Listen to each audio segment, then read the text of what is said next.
Maame Esi Nkrumah because we are no news in Kego away about Facebook and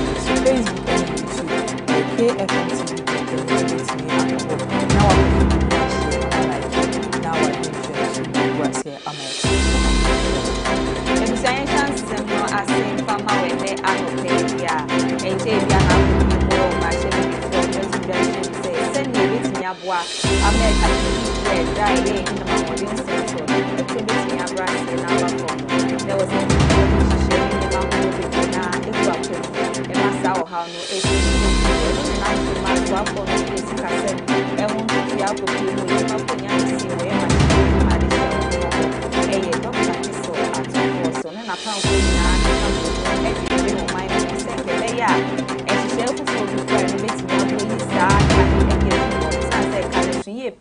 $3 billion.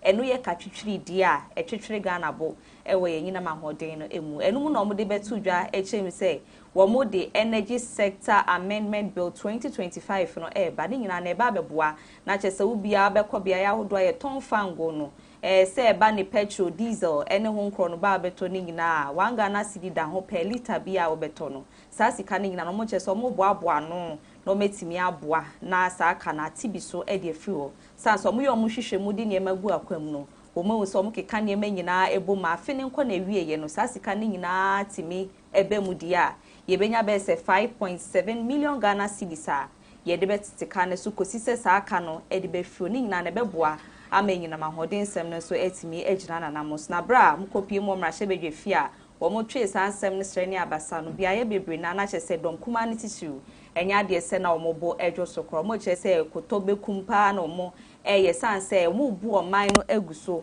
chrono, and no more mine, saying, I did so betting me, train, no Cassadi. His Excellency John Dramani Mahama, no Sababe Cassa, Edia Fahon, watches a gun of Funya, but to yam pa, now munim dio moye, one person mine, Belco dum so, and unti, and on my son, she say, win, say, and near my old one, she say, dear Guaquema, Ebe Boatime Munina, Tisuni one more mudija, modern cania. Ene dija sansa okobia ya hodo edija enkania na edimutinti mapa into obia man na adwen enko yie na afi obia enko benkrom na 1 cedi edi atoto so per liter no wo muntimi ntwe ba saade a sika omo hwehwe edi atesa aka kakraka ne de afri ho no ebeboa amenyina mahode nsem no etimi akoni nsem ahodo His Excellency John Dramani Mahama de tudwa e wo sansem no eni currently threatens national productivity and industrial growth. While we have devised a strategy to liquidate this debt and staunch the bleeding in the power sector, we must take advantage of recent gains created by appreciation in the value of our currency to accelerate the solution to our energy sector challenges. In line with the dialogue's recommendation to boldly tackle the crisis in the energy sector, Parliament yesterday approved an amendment to the Energy Sector Levies Act and a certificate of urgency introducing a 1 cedi, Ghana cedi, increase in the energy sector recovery levy. This decision, though difficult, is necessary and justifiable. The additional revenue projected is 5.7 billion cedis annually. This revenue will be strictly ring-fenced to pay down legacy energy debt, finance ongoing fuel purchase, and avert the risk of recurring power shortages. Funds from this levy will not be subject to the hazards of the consolidated fund. And the minister is here. I know when money falls into the consolidated fund, it faces certain hazards. It will not be subject to the hazards of the consolidated fund. The fund will be regularly audited and audit reports made public to ensure its transparency.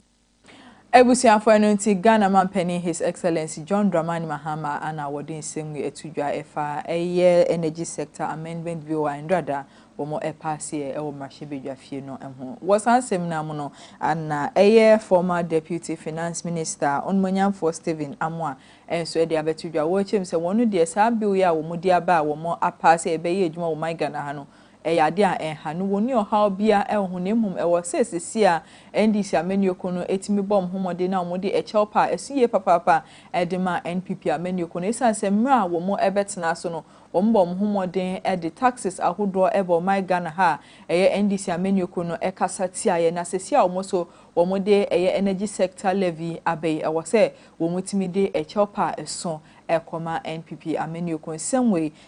Stephen Amwa na woye ankane wosoafo deputy finance minister wono anodin semwe abetudwa. Speaking, considering the fact that we are running negative effective tax rate economy, I don't want to give very long explanation. All that it means is that ritually or characteristically we spend more than we generate internally, so we are always running a deficit economy. From that background, I would have said that there is nothing wrong with it, or there was nothing wrong with it, they introducing it. But you can't remember that they demonized any form of tax introduced or increment in this country. Even personally, I had been attacked severally by different people from different social strata, because they thought it was even a demon to introduce any form of tax. So I'm surprised that the same people within 5 months or 6 months, they've been able to introduce new taxes. I mean, some of them, even in the budget that they presented. So all that I want to say is that they should come, apologize to the minority, apologize to the then MPP government, apologize to Ghanaians, and let Ghanaians know that they lied to them, they used propaganda, and that the very thing that they complained and incited the entire Ghanaian community against, they have begun even doing worse. That's all that I can say about it for now. But at the right time, we are going to actually subject all this whole tax issue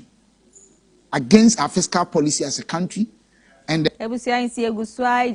energy sector amendment bill 2025 no emu na sansem ni mu na enkane mampeni abedi echi afi mp mienu ne aduonu na ogina mu him Frank Adema the New Patriotic Party MPP amenyoko Dr. Alhaji Mahmoud Baumia wono so de na no disema tudwa e dia fasa ensem no wo chem se bra na omoti abenwa ne so na ne omudi e-levy ba ya wo mani sika akwa odofo bi ete kakra no yade se no mo so yenwi nkasakasa yenwi wo ho wo mo so betna so eni na hi bia wo mo so akwa energy sector amendment bill a ene okobia ya odo ayebu fango a oto ofu petrol diesel wi a wase etua wanga na cedi per liter e de ape so wo che se de Ghana for ba be hu na nye bi kura ni na omo de omo ni na ehwe NDC ameni okro no de omo ya na omo bu omo for ewo ho a omo ka se de omo ye na ntwe ye na nkoye no womu gusua ya omu kra de omu ye ne mohun be se enwotwe times 8 na wonom ye no mu de womu de omani hwe NDC fo na kosi se Ghana fo be hu niema na MPP ameni uko ne ye mo mehu se bi omu so mfa so a omu jeje o man na jeje mam na kwakodi NDC sa no omu abesan so ejai amemu ni mu e de ama MPP ameni uko Dr. Alhaji Mahmoud Baumia ne nsem no eni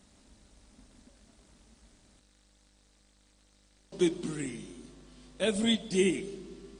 Opieu, a trial, and Rana, you, someone in Amo, Omo de Dumso levy aba. Dumso levy. So first, and almost e levy, Nayadi aba. Omo be e levy, no be and then Omo de Dumso levy aba. It is 8 times the e levy. Omo nsusuan ye and then uto 1 liter of petrol 1 cedi na obetua uto 1,000 cedis of petrol obetua 83 cedis as tax e-levy no usende obi 1,000 momo obetua 10 cedis omo and then obetua for 1,000 obetua 83 cedis for fuel. We nyina more beba by the time yebedu 2028 no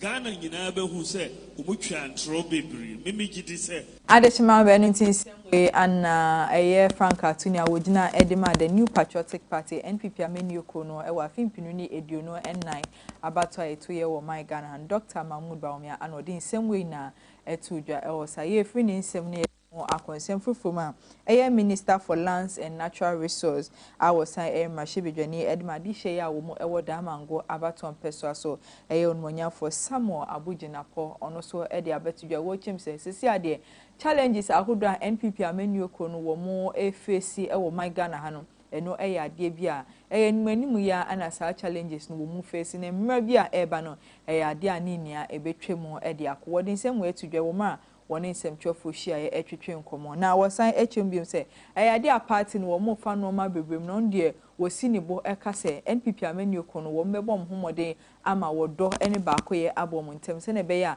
Abibiano party no a bit me a conkin, now saconim a day among some way, some more Abujina Powono, and our day a 2 edra. Something catastrophic happened to the MPP in 2024. But then again, so some say the economy was to blame, the management of it, the internal issues, and all those issues. You lose elections based on several factors, and I am to look forward. I am not to look backwards. I look backwards to take lessons, right? And therefore, I'm not going to get involved in blame game. I mean, this person did that person did that. When you lose elections, it will be as a result of multiple reasons, and the responsibility for that will be a collective responsibility. It will not be an individual's responsibility. And so I would say it is a collective responsibility of all of us in NPP that put us in a position where we lost the election in the manner that we did. Now, having said that, look, a lot that is happening today about the MPP and the rest will all subside, God willing, when we go through our internal processes of electing national executives and the presidential candidate. I am very optimistic that a lot of it will subside and the party will regroup and rally together and put ourselves together to be able to go for the crucial election of 2020. Ghana Police Service, Womo Eden Sembi Ababe Subedrime and some for Cromuchim say, Uko Piemu, Ewa Framantemwa, or Machi Shambia, Omote Sai Shen, or Nacha say, ye fertilizer Kotokuibi, and Omashe 1 Ghana city baby bene quensa, okay, canning in Abuma Bess 1 million Ghana cities. Nenumu no moches and Kofu Binitia or Nomona Swe, Nam Swama no Kase, or Makwa Kochisa, a Shen, or Nacha Framantemuna Nequa Piemu, Ewo Asante Mantem Kumase, na Shenkanino Neye, Edward Ansa. Sisi ameno Kase, the apostle for the crater from Akachia by H. Remuse. Womo eya semnimo enhwehwemu dendenden san se sikade enya de bone ne ba ne sene hyehyegu eye fertilizer kotokuma ye de ahye ka mu dendenden a ye di sie e de afa kwati kwan so akwakopie mu e wo bia ye fofre no ene mo madwene mu ye omo kesene ne ayeti omo na so nso omo ba anan ne omo mrantie no akwakoche saa ehyen na ora Edward ansa na no eye hyenkani ma saa bia ya na asem ne si ene saa fertilizer bottle no bia ya na egu ne ka ne mu no Meno ka say do maso ne page nhwehwemu mapa ekoso bia ya sika ni fra wode eko baby onya na wode eko wode ahye eye fertilizer kotokobu timupo ene adwempo ben ene namsoma otu sa na mo ni nyina na nhwehwemu aposifo che say wonom eba beye Ebusiafo ye to ansem so ede amamo anopedia de mukopie mu ewo Ketu North eye district I wo from Mantem amanebo afiwo ba ne sisi ade aposifo ye hwehwemu ehu ye papa eye farmer bia wono so wo ye kwani a wo eye Ketu North district eye bia ye frɛ ho se eye tajiwu a eno so ewo ho na mo che se eye pape wo ye farmer kwani na bibia wo kɔ na efum ekoye adwuma na wo me ebosumene da etosu eduonu mienu e wa fimpinu ni eduonu ennumo ana papa ekɔ efom na wo mo hwe nim senka obeba be pie mu e wo ni fie wɔn hwɛ nim apapa yi amba da na no ana apolisifoɔ ɛde nhwehwɛmu a ɛso yie papa gu kwan mu sɛ wɔn bɛhu no na endrada ana wɔn nya ne ntie sɛ nipa bɔnfo bi etimi abo apinchen papa ya wɔn ekodi ne wa ɛno ɛnam so ama nato ananan ɛwɔ nsia du na nso hɔ a ɛmra a wɔn eku no wie ɛna biaye a wɔyɛ efuo wɔ hɔ no wɔn san esie no ɛwɔ hɔ asisi ade apolisifoɔ ɛkyɛ mu sɛ wɔn nsa asɔ saa nipa bɔnfo yi mu a ɛyɛ biaye a wɔn sie papa no so wɔn ehu asisi ade wɔn tutu ne mu na wɔn ɛkɔkɔpɛ no krabil ɛwɔ saa nisa manibɔ a efiri Ketu North District ɛba ɛno no. Yes, once I'm ne so akonsɛmfo from Eddie ama wɔ hene poporoa ɔno ɛwɔ Nkrumah nsɛm ha ɛyɛ gaman check-in taki take ochu a ɔno to so mienu wɔde adesrɛdeɛ na ɛkɔ ama mpanyifo nsɛ nkɛbɛyɛ a ɛba ne ya mamrɛ ne ya mane ne sɛne yɛfa so yɛ nneɛma no enka yɛmfa nhyɛ yɛ National Day of Prayers no ɔmo mpanyifo hwɛ anim sɛ July bosom ne de edi kan no wɔn ɛbɛyɛ saa hyehyɛ no titiriw ɛnu bepie mu wɔ Nkrumah nsɛm ha nso ekodu sɛ ɔmo bedi ɔmo afa hyɛ hɔ ma wɔn a ɛyɛ adeɛ sɛ ɔmo hyɛ fa de to wɔn afei nso wɔn de tabono ɛto dede yɔ ɛne saa nneɛma ne nyinaa ɔkyɛ sɛ yɛ amammerɛ ne amane edi mu a ɛmo ɔman ne kɔ n'anim nanso no mpɛn pii na no ɛyɛ ana nkɔfɔ nti aseɛ ne ɔmo nim deɛ wɔ ho no ɛnhyɛ dan wie mu ɛndi mu ma panti nkɛbɛyɛ a yɛmfa nhyɛ yɛ National Day of Prayers a wei ne adesrɛdeɛ a ɛyɛ ken takite ekoturu a ɔno tɔ so mienu gamankyɛ ɔde yɛ adesrɛdeɛ akɔ ɛde ama mpanyifo nhyɛmu ne nsɛm no ɛni. And take their source from God. Yeah. The only thing I find a little missing with the committee is that the traditional sect has not been included. Yeah. Because you need that input. Yeah. There are things we do on this land that nobody knows. That these are things that have held the pillars of the four corners of this nation, especially Ghana being capital. And what might surprise you is that people need Batavia. That's the paramount chief of Akamati traditional area. Here you find. What will surprise you is that before every Easter celebration, there is a Lent. Before every Ramadan, I mean, there's a fast of a month. Before every homo walk, there is a ban to create silence. People have found a way of misconstruing it to be fetish or others that they think about.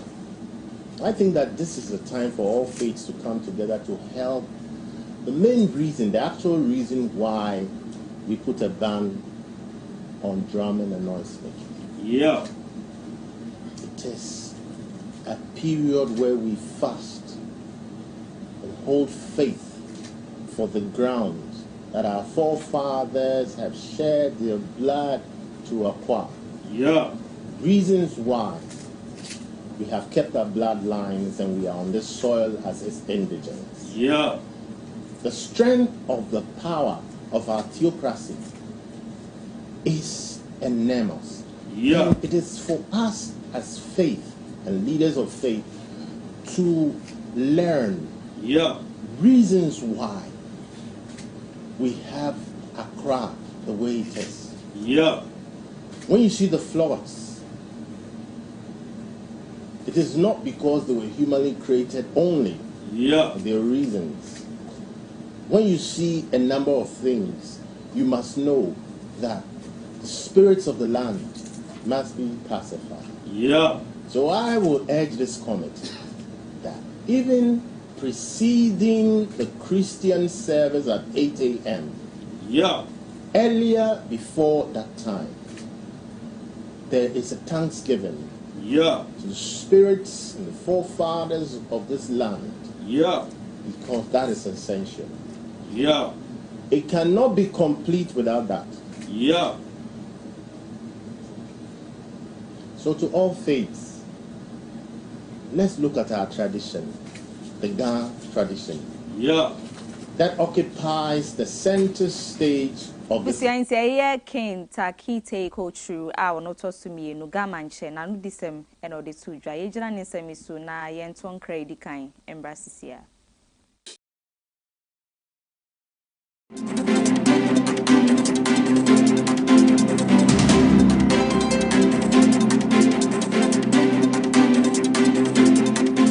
Yo, I'm for and I am Makwaba at the bar, a KFM musical shopper. The Tosum, you know, who free a Kumasa Malcolm that Damono, a sunny at the bar at Dumuno, Sabran Udu, a Sambra Junction, Sambra Hotel, Quantana Sope. Now shop no any Sambra Hotel and a dinner anymore. Would the free Sambra Hotel a wo sunny at the co, Nankane and Hagan Hono, Annie, a hawk and a KFM musical shop. The Tosum, you know, yet be in the fofro. Now the air can say, if you papa a timiche, the Odia sorry, the Ode Gro Agro Ahudo, Tuma de Bia Woody obey here a young the mature musical instrument piano, a KFM into a say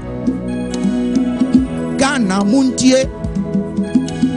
Asante Mai Muntie, a KFM musical shop, Anna Sabre Yabia no fofro Monochai, a war Premper second street. Wufi all me come down na wo sane ede ko adum no ane udu Sambra Hotel kwantane so na wa dane on sani fa so oho ana KFM musical shop yi ewo ye ne Sambra Hotel ana ehwe animo ye twa abrebia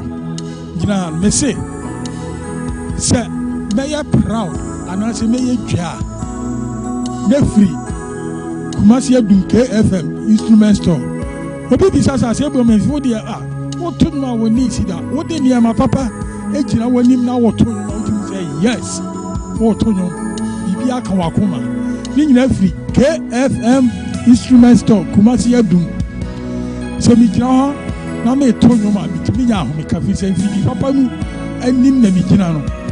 wo be tino ye ko ma ya do se kana jananka kanau ensamfu ayi.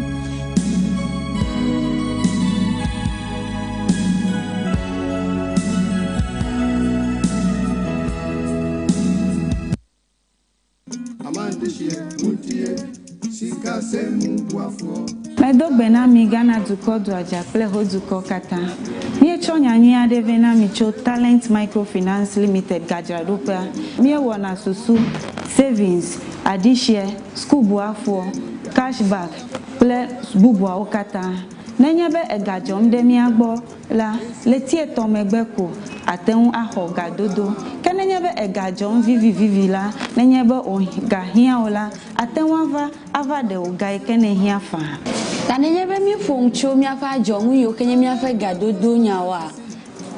Business loan elemiashi, church financing elemiashi, salary loan elemiashi, eye bubo li kenye personal loan. Nenyebe mi foncho business loan enye gadodo ikemie nana asichalao nenyebe washiba keke alum LSwe we have talent mi pekpegede nwo nenye washigba LSwe ne woge wo kekegede ji to talent pomo nuome nenyebe mi foncho mi afa salary loan enye gado mo mi kemi vuna mi afa jirudu dola nke ga nyo he ya va talent wo pay slip pay bank statement ye kwenye nwi here na koko ho salary loan le rate mi to keke akeji church financier personal loan va nenye habobo masoli hama eji fufofo sankuo jitao olila ashibobwe keke ake mie flegeno na nohem v choji unto jinwade wade kwereka mpopo kai ganyu heya talent kuna kpohe ya ole chagbagba na do tare talent bena wo gado monwa anobo buenami akpenami Etibe ya nyafi ke talent la Talent Microfinance Jengo Amegan Shipe Ape Letina Tejibo Hotame Miape Kapomo Enya 050-129-1298 Allo 050-128-9119 Talent Woga Kwamanu Banta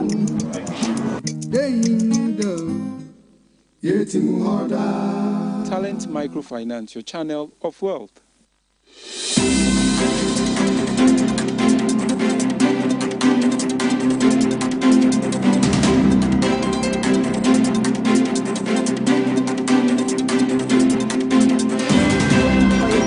mama kwaba edamase sa no pay muguso etimu TV ho ehwe KFM TV news mekoso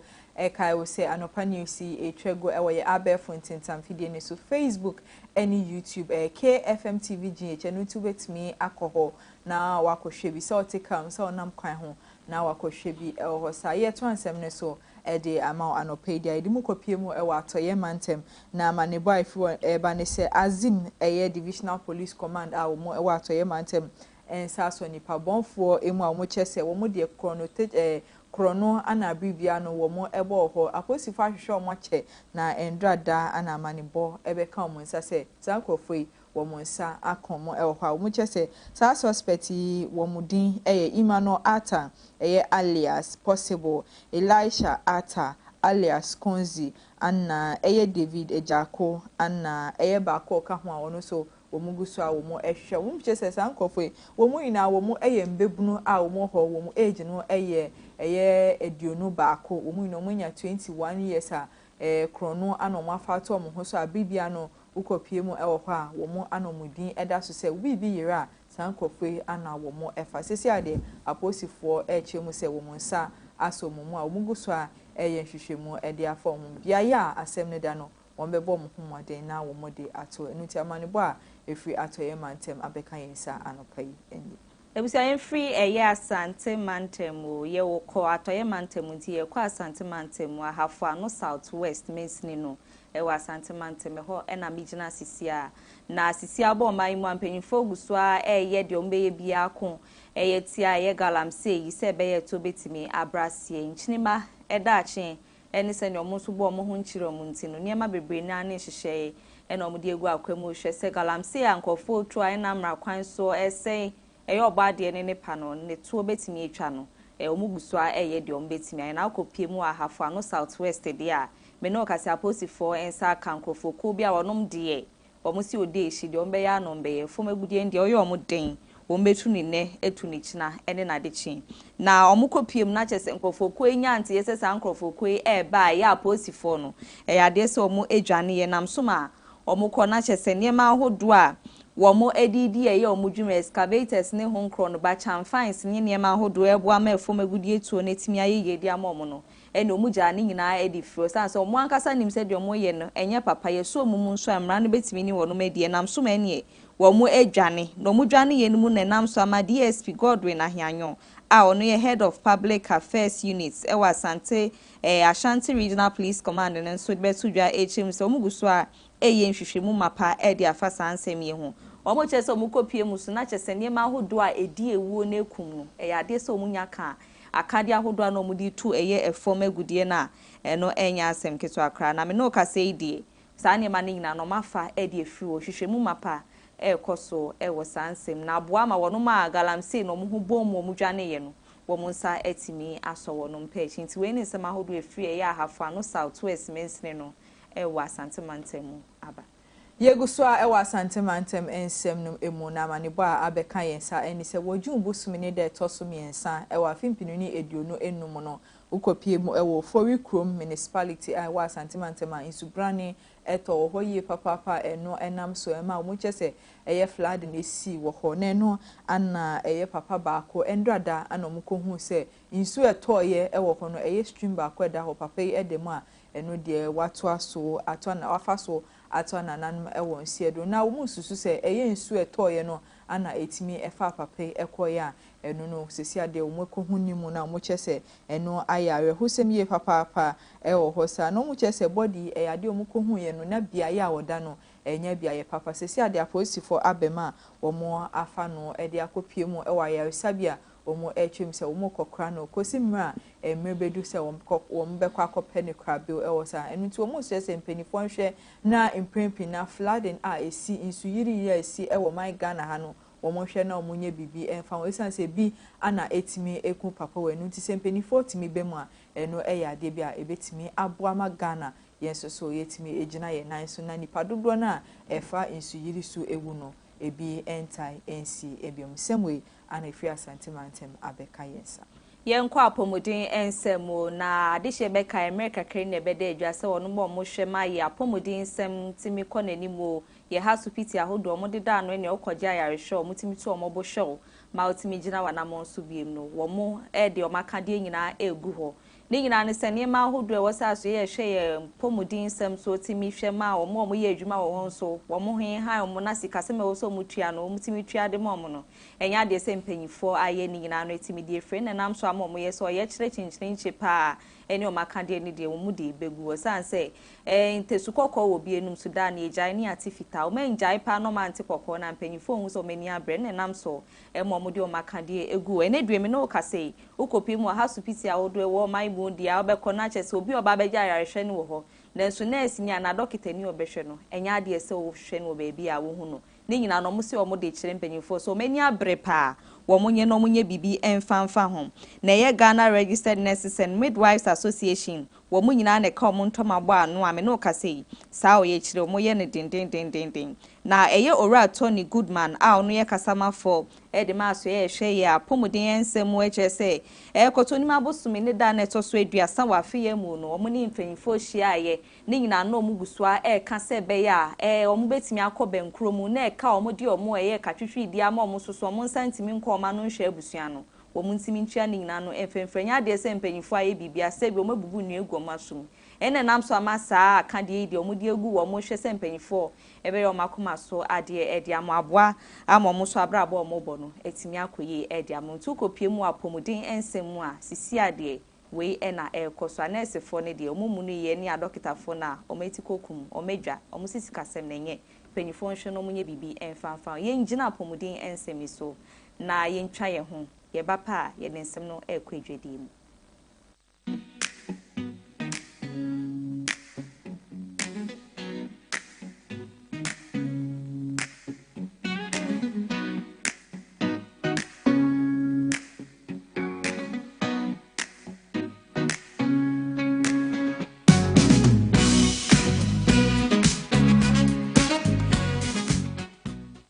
Ebusuafo ye de mo eko edwadi ensemu dia ende dua beto dua se aban alanche Ghana's sustainable city strategy a ebeboa ama urban development no etimi akonenim ewo my Ghana ha na mo chese Ministry of Local Government Chieftaincy and Religious Affairs wo mo ne World Bank for and nkaboma wo mo etimi abom humodin alanche Ghana sustainable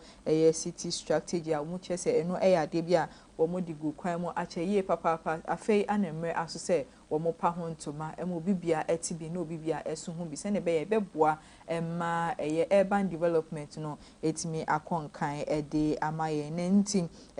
onmonyamfo Ahmed Ibrahim wono ana wogina ministry n'anim a wodi nsem etudwa ehosa yentie ne nsem no ebi. Like many nations across the global south, is rapidly urbanizing. Today, over 56.7% of our population resides in urban areas. And this figure is expected to rise significantly to about 60.7 by 2030. Our cities are growing not only in population, but also in complexity and influence. And this growth represents enormous opportunities for economic growth, innovation, and social transformation.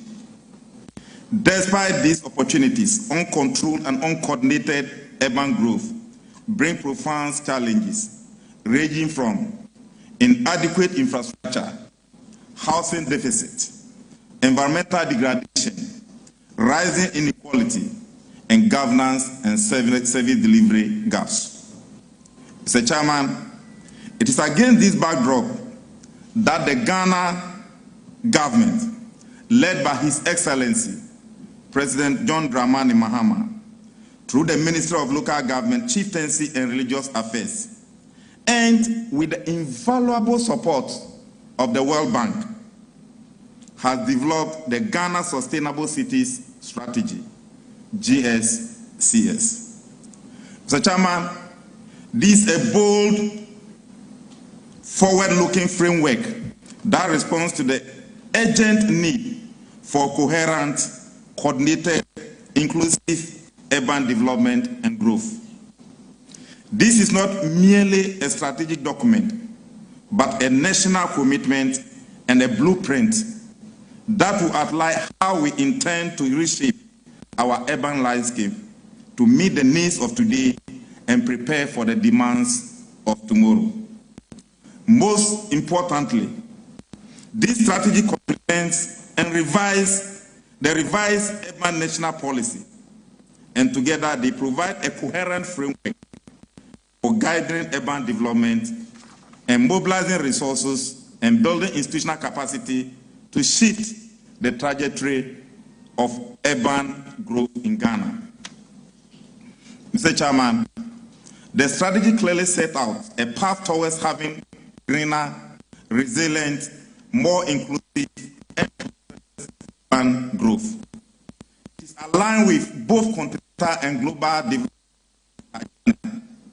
including the new urban agenda, the African Union Agenda 2063, as well as the United Nations Sustainable Development Goals, SDG, particularly.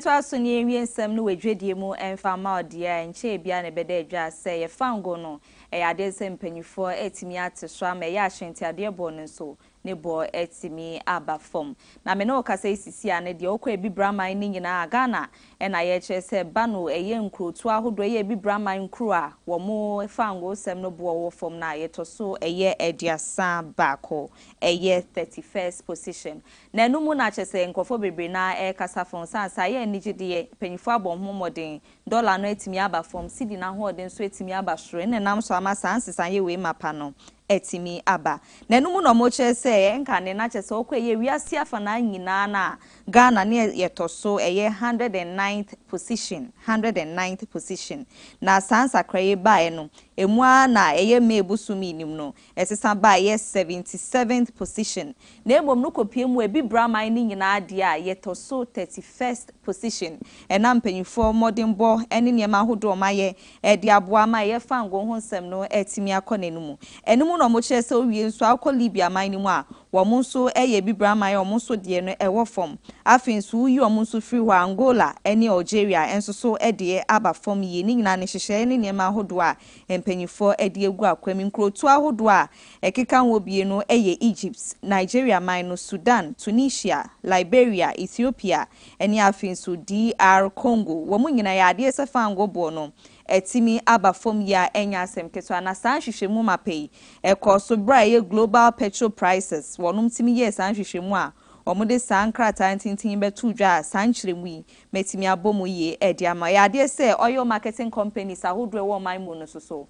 wo mo so ye de ombetimi aye bia se be ya akade ahodo e bo ama fango timi ba form no omugusu a egusu ye nhwehwe ntin panyifo eni afin so passenger for hwe anim se sene ya timu o ha mu nchemu dumie dunum no ebetimi asan so asan ati aba fom ti we ni enigide nsem a ye de asomo e we hwede mu afa ye fango ho ye ngina nsem so na ye ntwa ye ho ye ba ye kwa akọwie nsem no e wa ho sepem.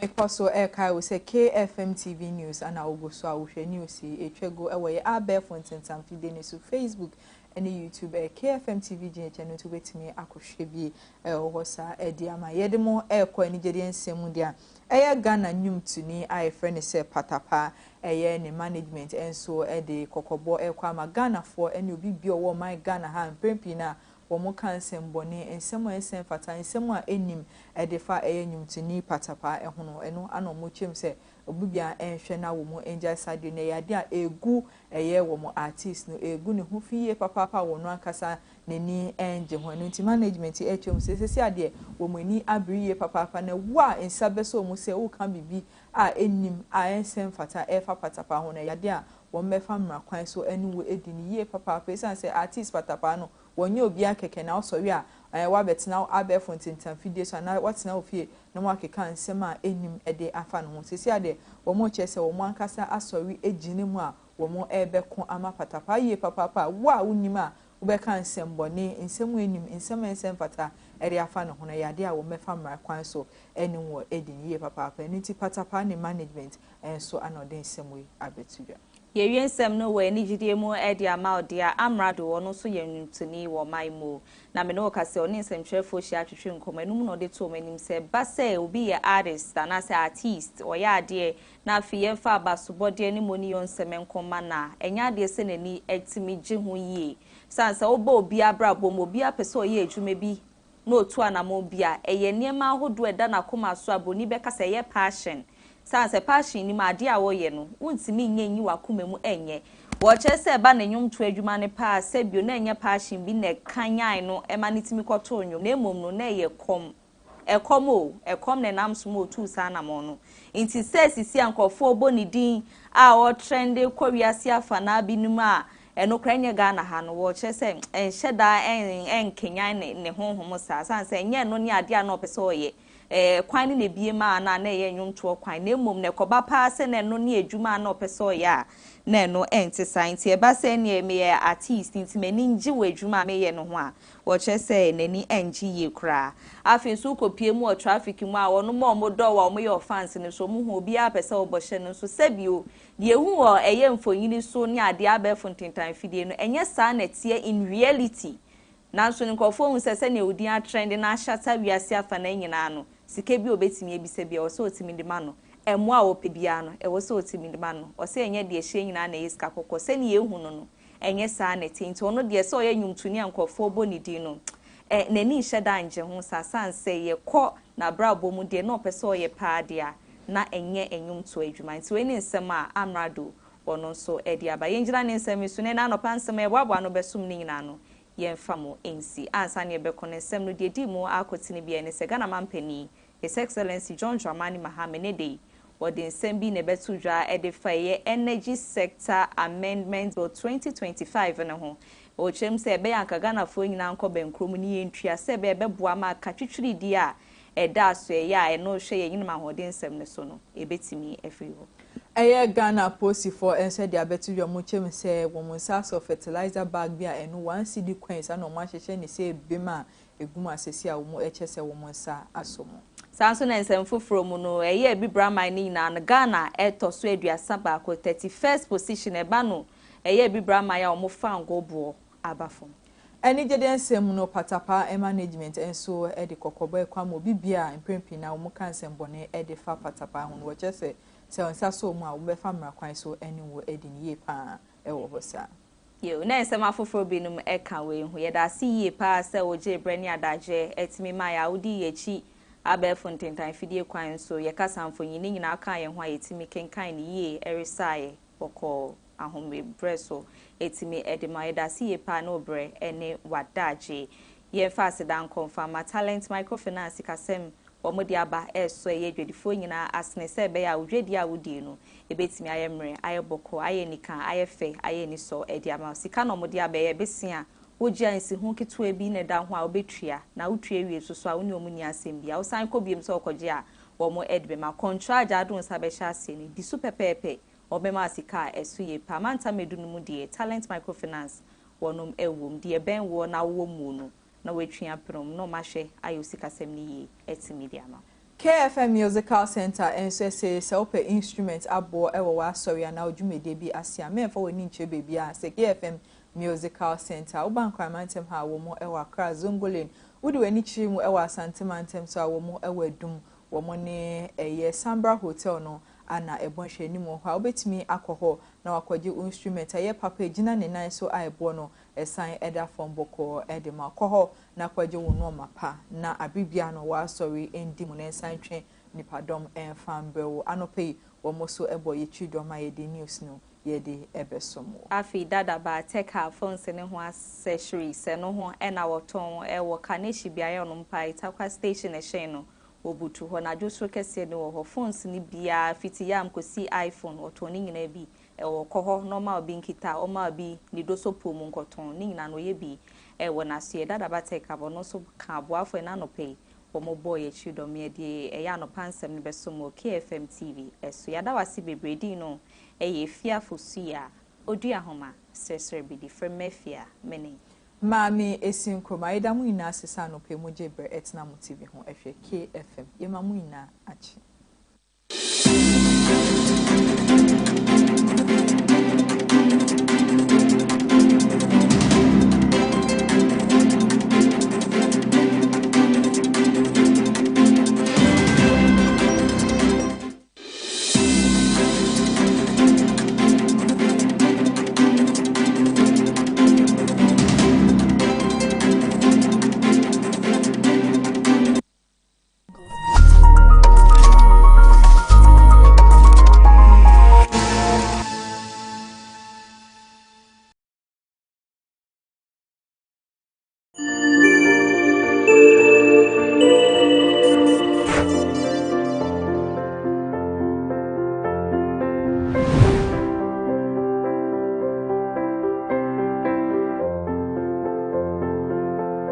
Ahwefo me mamwakwaba the bad doctor na Nabebio Spiritual and Herbal Center. Na se ade a atiate se wasase so ha dwempa eye sunsumu yade. Yade wo hoi obi biara o yare no amfa ne se yade keke. Dodo no aye sunsumu yade. Se ye ka yade yi yade 100 amu 90% aye sunsumu yade. Adenti na mekasa ankankan no obi asiso a obobra ko nanim epese wo yeye na dachi ne din akasase so. Nanso ne wo ko akwanim kakra bi pepepe na ni aba wo ho na yeyi wo ahwe ho ano no na ye di yade ato wo so enti ama nto yade adoso bebre so nipa no anto yade ama wo a obetu waduro wantu waduro a obo wodua na wasɛ wabrabo obi okra wo na mokra wo hu ye ne hekeke na opese ofa kwan bi so ɛsɛ wabrabo enti sɛ yade ba wabrabo so na wo kɔ hospital ba ko mienu miensa na wo hu no so a to anamo bra doctor na baby ahweye na yenye nhwehwem ade ehia wasase so pa ye nhwehwem ye te said de wo kɔ hospital na ya twu mogya de akɔ lab akɔhwehwɛ yade wo body no ɛsɛ ye wura sunsun mu na hu no sa ade na how ade na de yade no ba wabrabo so ayedro na ato ayeduabo nempo eye hunhun boni bi na ato yade de ama ye nhwehwem hunu sa hawo no a na fe ya fa ne kwanso amamre kwanso na ya sa yade no afri obrabo so ye pam hunhun boni no afri hu kura na fe ya sawo yade ama wo hu ato na fe ya bo hu ban sebe wo chine bi sawa hawo no ensa emma wabrabo so bium sese obi mpo na woni no adwuma mu a na ni brew unyanya post kakra pepepe na opese oyi wo fri ho na onu ebefa wo position obi mpo na woni no odwa so ana store o store ni onu so store ni amoton ade ton no mo no we woto wo de kakra akọ nanim kakra no wonim sebia sebi wafa baby o seti senyo na wasori okotu waduro wantu waduro okogu wadwuma wodi ntuma tuntum ba hata wo store nim na fe odwuma no agu kra mikan obi wo ho ton ade wo so ton sa ade no ye beba be fa wanim ho a akokoto ade no abefa wani mu hodi akọ obi timi call store woti ho fri amapa kosi anwumre won ton pin bimpo ojo okọ na adamfo bi che koji sika ansa no fruka abefie ni nya ya honhombone na di sa ha no bawo ye honhombone anti wo ya dwuma na odwuma nkoso wo sika sam nyina o wade sam titiri ma wa wade sam be ma so ka ho be ma bi ho wo batimi di na nia na tesebi na wo ya bodam ni nyina honhombone na di sa ha no ba adenti na oba ne be ma be tinasi fefe se ye ware bi kura mi kai wa mate na ho ache o ha obi ani ho onya kwa hye oba no kawa ani na nsa ni ne nan na ntokwa ahyiase entokwa no hyiase kakra se agro nkomompo na omudia na ye ntokwa obaka se agro na wade no egu bisa wo ho se free hin bibia nkoka papa enye tweredo adofo omo ahia wo maware omo ho ade na betimi ate omo ntamato ansesa aya honhombone dwumadie no obonsam no bata ye ho pen oben ye papa enti no wo ye bibi na wo kọ wanim kakra bi pepepe na otwe wosan obrawase wan sore anyina ampe bebi papa anye ni papa te se doctor bebi o anko ne nchen na wa mpam hunhun bone amfuru abrabo so obi bia baye basa ebi mpo de na wode aye nsanom na ne bibia sai kura enti wo bibi hiaw se wodwuma na enkoso osika sem na engina waware sam na enkoso obra no bo a enkonanim na atwi wosan bibia obe bia enye yie wo dada ye sum basa wo be sum da ye na mu apam odayem wo be sum da ye na obi di sikan taataw wo be sum da ye na wa yira odayem bibi sa ba wabrabo so pepepe to anamu ntampe ya bra doctor bebio ahye na mempam sa honhombone no fro wabrabo so ema wo kwa mo na ho ma sansa nyankopon no bo enye onipa dasani ene bo onipa ene nye bonsam ene bo nipa onyankopon no bo ye nyina na emom onyankopon abode no obonsam de ni dia ne se opese osei no entibre bia obonsam ni onipa da se ni hu epe kwambone di wafa so ansa na bo bi beka wonso na fru ntumam ai hono se be bia musie fre bia no eja wo ho enti se wanto na mo na wo de ye na me de ahwe bibia ni babia woni be ba wo ho so no na obi bia ayebasa yese obe wo abofra wasi su fefefe wa ha obi ani ho wo bedru na mranti bre so kakra bi pepepe na fe wadani wi num ensa num na ensa sai no basa wi asai no na te sana brabo sai enya hwi o eya honhom bone na di saw hawo no ebe oni pa brabo so enti obi biara saw hawo no ofie no to anamo bia doctor baby ahye obi mpo wo ho a efia ofri mo no mpanifo bi akogi duro bi di abafie ho na dia wodi bone ho ban ade aye na juma asisi na dan na de wawuko eduro no ofie ho sanse echire ma no wo nim duro no ho amamre wonu nim kwa yefa so ye hu bibie enti no na moto no ajejem utu no ajejem nso na se saduro no ekomudi no pe na nani abre na fe wahye ase esai mo abrabo enti ube hu se fie bi ho nipa doso mpa so sika wanse di ni fie ho zanetie ube ye juma ya enko se hwe eduro etimi yesa enti obi biara asa wa hawo no wabrabo so mpanifo bi na beji duro de asifie na mo hunu na kwan na di munya to na mo bra doctor baby ahye na me muaw me mpam sa honhom bone no amfiri wabrabo so ye wo kwan fa so ja duro no kwan se ye bosom se ye den obekoboko baby ofri baaye na mo ho atomo na somdua befie wa anya na sa ebe ya wo ntoto aso enti fie bi o wotimi hu se de medi kan kae no mpanifo ni sika enkwada ni sika obia ni sika wo mo kwa wade na ye basa no masa beti na fie ma no kwa wade na ye basa no beti na fie basa wo hu ne kosi eba no sa to na mo bra doctor baby ahye na me muaw onyankopon ama oni pada se ne bia se o mebre wasase so me muaw na me mie wo kwan ma na woduma nkoso wo sika sem nyina enhira emra wabrabo so na wo nso ye modini na ye hu se wo nso yo bi enti wo a wo hwe me bibi sa ha wo pepepe ato na mo bra doctor baby ahye me won cry amasaman ho na me wo ofri kumase ekwa akra wo dro amasaman asifom wo sifom atwa lori kwa no bra akra kumase lenum wo di fra akra ko kumase lenum wo dro ho abesa se ope stadium junction amasaman olympic stadium no musi omu wie ye no eho se mo na me kan wo du stadium junction ho a besa se oba doctor baby ofie abofra kitikiti di wo beba na me hye obo se wo ba de ntia wa ba no onsabeka media de bia meka wo a wo ji media no na waba sanse se batakari adoso bebre ama ye hunu kramo papa enti wo a wo ji media no na waba maso ye wo ba so de ntia wo ba ye no onsa amfa nkokwa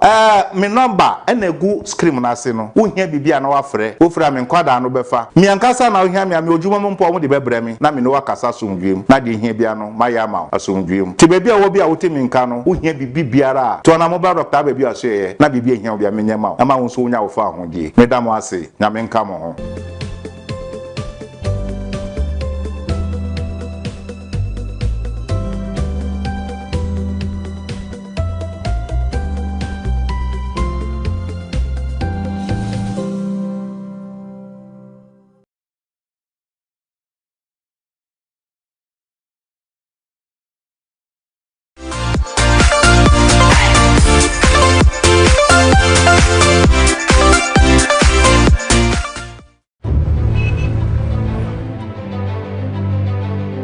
The demographic time bomb. Some of the world's biggest economies, Italy,